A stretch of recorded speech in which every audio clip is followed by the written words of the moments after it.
မောင်လာဦးဖြူရဲ့မော်လွဲနဲ့မိကိုပုံးရဲ့ဒုက္ခမော်ကျောင်းတော်ရဲ့နေလေစားစားချိန်မှာကျောင်းသားတစ်လေးမောင်လာဦးဖြူရောက်လာပါတယ်။သူကနာမည်နဲ့လိုက်အောင်လူကလည်းဖြူဖြူဖွေးဖွေးထွားထွားကြိုင်းကြိုင်းနဲ့အမြဲတမ်းပြုံးစီစီလုံနေတတ်တဲ့သူပါ။မောင်လာဦးဖြူကသူ့ရဲ့ပထမဆုံးပစ္စည်းပျောက်ရှာခြင်းမော်ကားထားကိုစမ်းကျင်နေပါတယ်။သူကမျက်မှန်ပူရဲ့ပျောက်နေတဲ့စာအုပ်ကိုရှာပေးမယ်ဆိုပြီးဂါထားကိုအကျယ်ကြီးရွတ်လိုက်တယ်။လာဦးဖြူဖြူပစ္စည်းကိုရှာမြန်မြန်ပေါ်လာဝုန်းဝုန်းဆိုတဲ့အတန်နဲ့အတူစာအုပ်ထွက်လာမဲ့စာမိကိုပုံးရဲ့ခေါင်းပေါ်ကိုလာဦးဖြူအစ်စ်အကြီးကြီးတစ်လုံးပြုတ်ကျလာပါတော့တယ်။အာ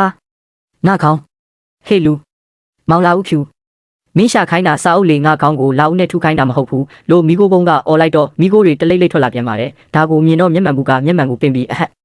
မောင်လာဦးဖြူကဂါထာကိုဗမာလိုရောမော်လိုရောရွတ်လိုက်တာကိုစာအုပ်ထဲမှာအဲ့ဒီလိုမပါဘူးလေလို့ရဲရင်ပြောပါတယ်မော်ကူးဆရာလေးကတော့မိကိုပုံးရဲ့ခေါင်းကဘူတီကြီးကိုသူ့ရဲ့မော်လောဝါနဲ့ပူပေးရင်းစိတ်လျှော့ပါမိကိုပုံးရာ